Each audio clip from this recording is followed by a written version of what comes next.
Have you ever been in a situation where someone you cared about chose someone else? That sting of rejection, the endless questions, wondering, what did I do wrong? We've all been there. But here's the truth. You just discovered where you truly stand. Welcome back to Stoic Spirit. Today, we're diving deep into the Stoic mindset to understand why letting go isn't defeat. It's the ultimate victory. This isn't about pretending you don't care. It's about reclaiming your power, your peace, and your purpose. It's about realizing that sometimes rejection is redirection toward a better version of yourself. By the end of this video, you won't just know why you win. You'll feel it. You'll walk away with not just lessons, but a new perspective on your own worth.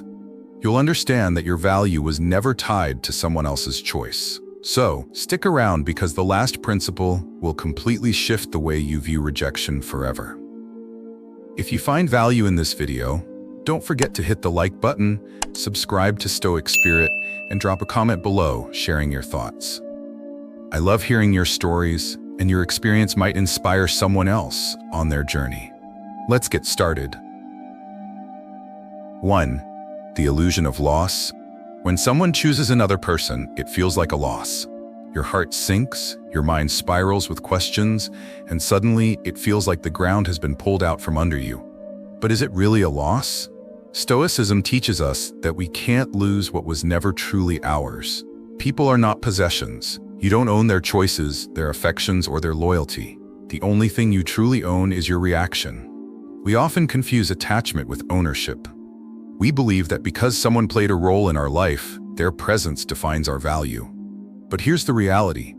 Your worth is not tied to someone's ability to recognize it. Their choice doesn't diminish your character. It simply reveals their path. Example: Marcus Aurelius, the great Stoic emperor, faced betrayal and personal loss. Yet, he wrote in Meditations, "Choose not to be harmed and you won't feel harmed. Don't feel harmed and you haven't been." These words remind us that pain isn't just what happens to us, it's how we interpret what happens. The event itself is neutral. Our perception defines our suffering. Think about this. What if the pain you feel isn't about losing her, but about losing the illusion you created around her? The illusion that she completed you, that her presence validated you, that her choice defined your worth. When that illusion shatters, it hurts, but it also sets you free. Reflection exercise. Close your eyes and think about the loss you're feeling. Now, strip away the story you've attached to it. No narratives, no what-ifs, just the simple fact. Someone made a choice. How much of your pain is from the event itself, and how much is from the story you've told yourself about it? Key takeaway. You haven't lost her. You've lost an illusion. And in that loss, you've gained something priceless. Clarity. What remains is your character, your growth, and your unshakable self-worth. Pain fades, character endures. 2. Control what you can, release what you can't. In life, we often exhaust ourselves trying to control things that are simply beyond our reach, other people's feelings, decisions, and perceptions. But Stoicism teaches us a simple, liberating truth. The only thing truly within your control is your mind. Her choice is her path, not your problem. Your peace doesn't come from controlling outcomes, it comes from managing your response to them. We spend so much time asking questions like, why did she leave? What could I have done differently? But these questions trap us in a loop of frustration because they focus on things we can't change. Instead, shift your energy inward. Focus on the one thing you always have power over: your thoughts, your actions, your growth. Example: imagine trying to control the weather. No matter how much you wish for sunshine, the rain will fall if it must. But what you can control is whether you bring an umbrella, adjust your plans, or dance in the rain. Life works the same way. You can't control her feelings, but you can control how you respond to them. Exercise. Grab a piece of paper and draw 2 columns. What you can control: your actions, mindset, goals, how you treat yourself, and how you respond to challenges. What you can't control: her feelings, her decisions, the past, other people's opinions, and the outcome of situations beyond your influence. Now, here's the powerful part. Burn the second list, literally. Watch it turn to ash. This isn't just symbolic, it's a physical representation of letting go. As the paper burns, imagine releasing the emotional weight you've been carrying. Feel the shift. That lightness, that's the absence of unnecessary burdens. Reflection. Every time you catch yourself obsessing over what you can't control, pause and ask, is this within my power to change? If the answer is no, redirect your energy.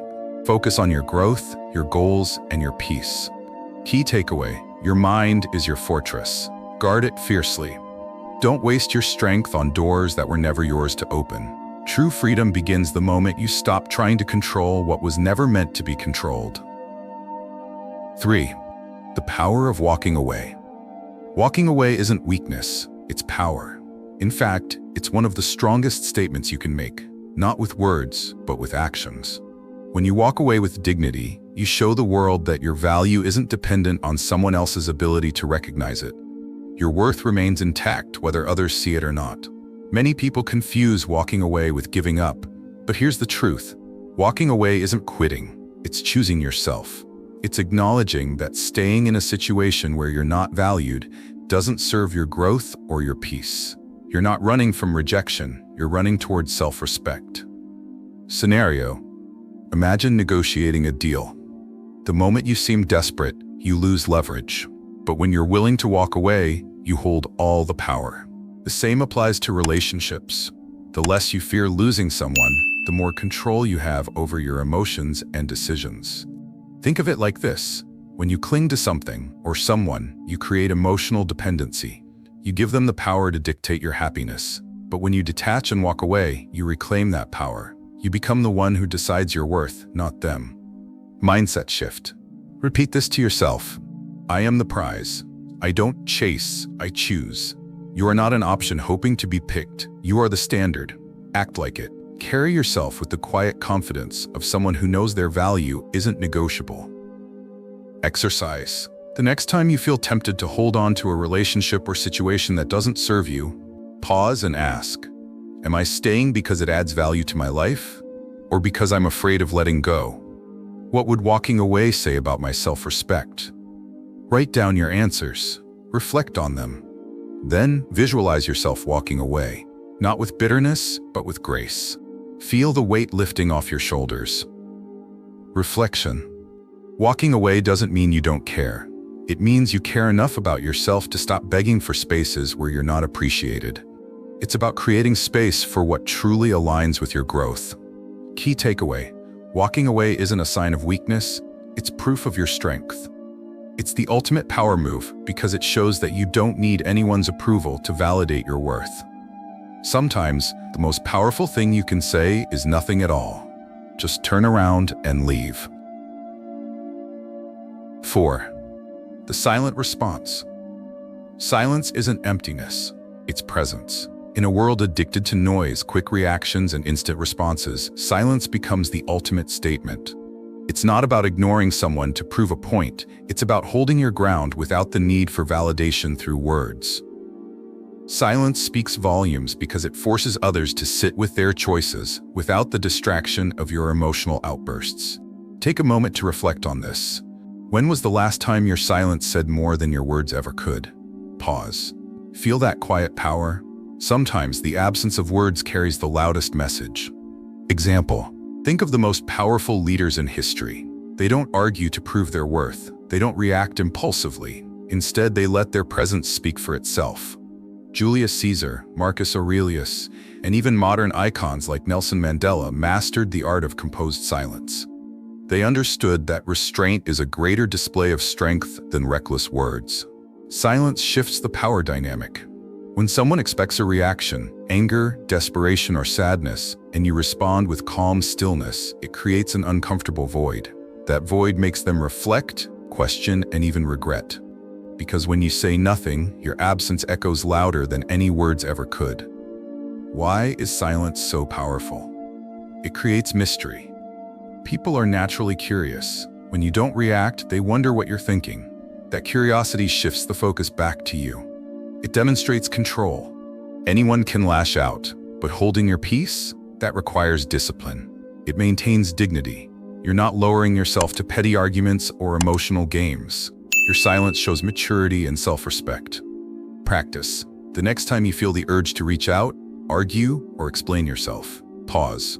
Breathe. Count to 10 and ask, will speaking serve my growth or just satisfy my ego? Is my silence a sign of weakness or wisdom?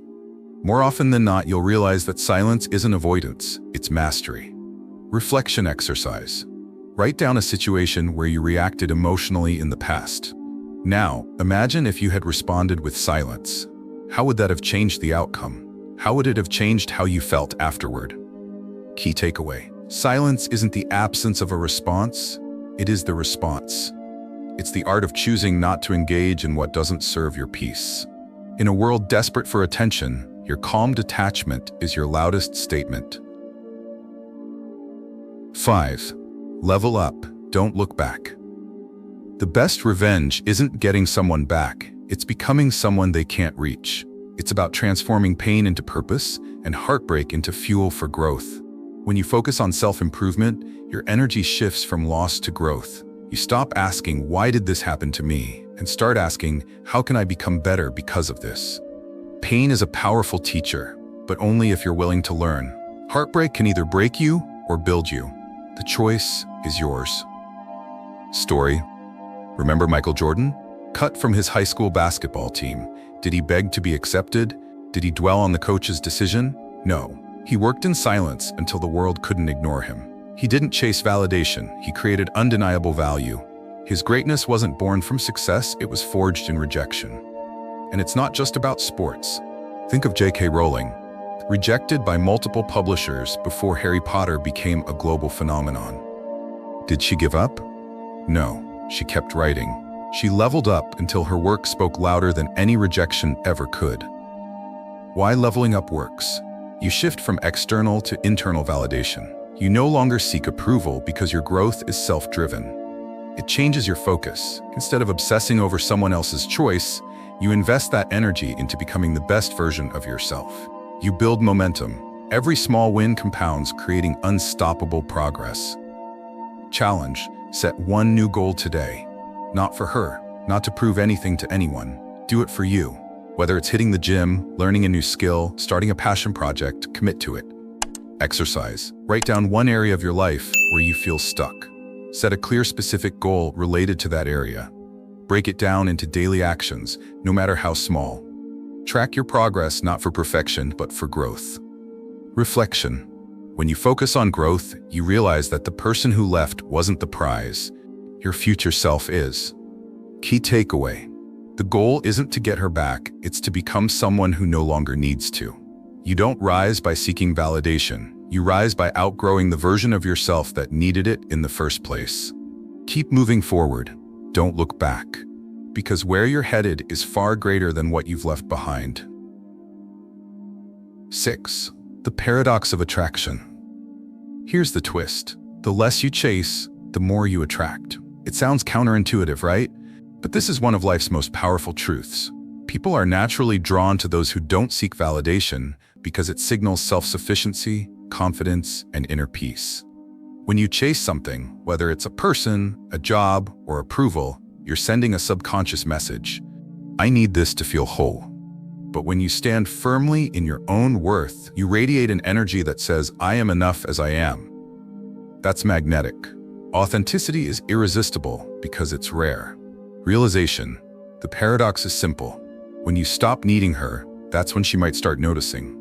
But here's the kicker. By the time she does, you won't care. And that's the real victory.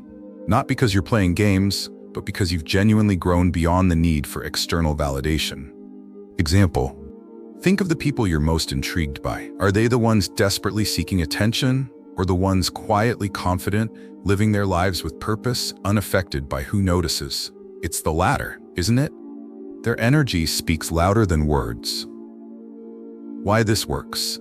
Confidence is attractive. When you're secure in who you are, you don't need to prove anything. That self-assurance draws people in. Scarcity creates value. When you're not readily available, your time and attention become more valuable. Independence is magnetic. People are fascinated by those who are fulfilled on their own terms. Mindset shift. Instead of asking, how can I make her miss me? Ask, how can I create a life so fulfilling that I don't notice if she does? That's the ultimate shift. From needing to attracting, from chasing to becoming. Practice. Focus on self-alignment. Do things because they fulfill you, not because you hope someone will notice. Cultivate mystery. You don't owe anyone explanations about your growth. Let your actions speak. Energy audit. Reflect on where your energy is going. Redirect it from people who drain you to activities that empower you. Reflection. True attraction isn't about pulling someone towards you. It's about becoming someone so grounded, so purpose-driven, that others naturally gravitate toward your light. Key takeaway. Stop chasing, start becoming, because the version of you that doesn't need her is the version she might admire the most. But by then, you'll be too busy living your best life to even notice. 7. The Stoic mindset. You were the prize all along. Here's the truth. You didn't lose her. She lost you. And not just you as a person, but the opportunity to experience your growth, your loyalty, and your authentic self. A true Stoic man knows that his value isn't determined by someone else's choice. Your worth is constant, unshaken, and independent. We often fall into the trap of believing that rejection diminishes us, as if someone else's decision defines our value. But let's be clear. Your value doesn't decrease because someone failed to recognize it. It's like standing in front of a masterpiece and saying, "I don't like this painting." Does that change the value of the art? No. It only reflects the viewer's perspective, not the art itself. Quote, Seneca wisely said, "We suffer more in imagination than in reality." Think about that. How much of your pain comes from the situation itself, and how much comes from the stories you're telling yourself? I wasn't enough. I should have done more. What if I had been different?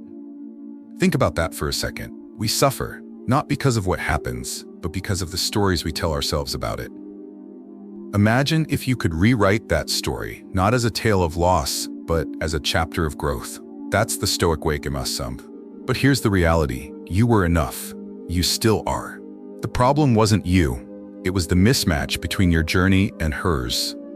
Mindset shift. Instead of asking, "Why wasn't I enough for her?" ask, "Why was I trying to fit into a space that wasn't meant for me?"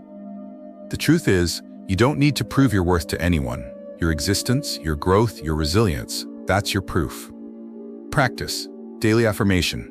Every morning, stand in front of the mirror and say, "I am the prize. My worth is not up for negotiation." Gratitude shift. Instead of focusing on the loss, list 3 things you've gained. Self-awareness, freedom, clarity.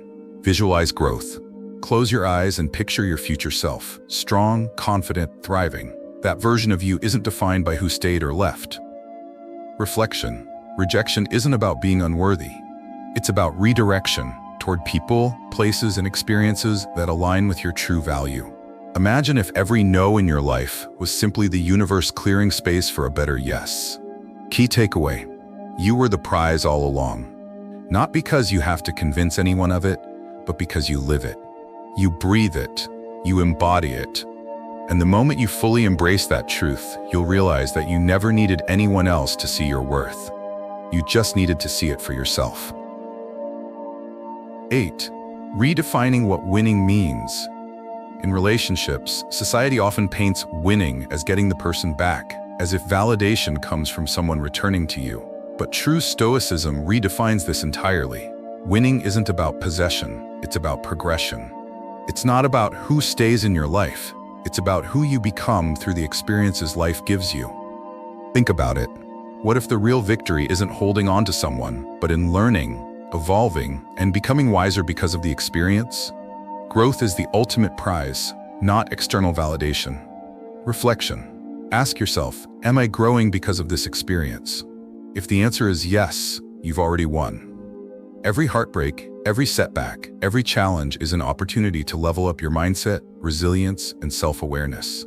Story. Consider Thomas Edison, who famously said, "I have not failed, I've just found 10,000 ways that won't work." He didn't measure success by avoiding failure. He measured it by how much he learned from each attempt. The same applies to relationships. You didn't fail because someone left. You succeeded if you learned from it and grew stronger. Mindset shift. Instead of thinking, "I lost because she left," shift to, "I won because I gained clarity, self-respect, and a deeper understanding of myself." You don't lose when someone walks away. You lose when you stop evolving. Practice. Growth journal. Write down 3 lessons this experience has taught you about yourself. Reframe exercise. Take a moment of failure or rejection and list all the ways it has helped you grow, even if it's uncomfortable. Future vision. Set a goal that aligns with the person you want to become, not to prove anything to anyone, but to honor your own growth journey. Reflection. What if losing someone was the exact lesson you needed to become the version of yourself you were always meant to be? Key takeaway. Winning isn't about who stays in your life, it's about who you become because of who left. Growth is the prize. Evolution is the victory. And when you focus on becoming the best version of yourself, you realize you were never playing to win someone else's game. You were creating your own. 9. The freedom of letting go. Letting go isn't giving up, it's setting yourself free. Freedom doesn't come from holding on tighter, it comes from knowing when to release. It's not about pretending something never mattered, it's about accepting that it no longer serves your growth. When you detach from outcomes and embrace the present moment, you create space for peace, clarity, and new opportunities. Holding on to what no longer serves you only delays your growth. It's like carrying a heavy bag filled with things you no longer need. The longer you hold it, the more exhausted you become. Your hands are full, your back aches, and every step feels heavier. But the moment you drop that bag, you feel lighter, freer. You realize the weight wasn't just physical, it was emotional. Example: imagine standing at the edge of a cliff, gripping a rope tied to a boulder hanging off the side. The harder you hold on, the more it drags you down. But if you simply let go, you free yourself from the struggle. The fear isn't in the letting go, it's in the belief that without the rope, you'll fall. But the truth is, you're standing on solid ground the entire time. Why letting go feels hard? Identity attachment. Sometimes we confuse who we are with what we're holding on to. Fear of the unknown. Letting go means facing uncertainty, and the mind craves familiarity, even if it's painful. Illusion of control. We think holding on gives us control, but in reality, it controls us. Practice. Daily reflection. At the end of each day, ask yourself, what emotional baggage am I carrying that no longer serves me? Release ritual. Write down what you need to release, a thought, a feeling, a memory, and physically throw it away. Burn it, tear it. Symbolize the act of letting go. Mindful breathing. Practice deep breathing, imagining each exhale as a release of tension, doubt, and fear. Mindset shift. Letting go isn't a loss, it's a gain. You gain freedom, mental clarity, emotional space, and the power to focus on what truly matters: your peace, your purpose, your growth. Reflection. What if holding on isn't what keeps you strong, but what keeps you stuck? Maybe your next breakthrough isn't about adding more, but about releasing what no longer fits. Key takeaway: letting go isn't about forgetting. It's about choosing yourself over the weight of the past. Because the moment you let go is the moment you reclaim your freedom. So, if she chooses another man, let her go. Not with bitterness, not with regret, but with gratitude, because she gave you something far more valuable than her presence, the opportunity to rediscover yourself. This isn't about her, it's about you, your growth, your peace, your power. Every heartbreak, every rejection, every no you've ever received wasn't a setback. It was a setup for something greater, your evolution. Remember, you didn't lose her, you found yourself. You reclaimed your worth, your dignity, and your future. If you found value in this video, hit the like button, subscribe to Stoic Spirit, and share your thoughts in the comments below. What lesson resonated with you the most? Thank you for watching. Your time, your attention, and your growth matter here. Stay stoic, stay strong. You've already won.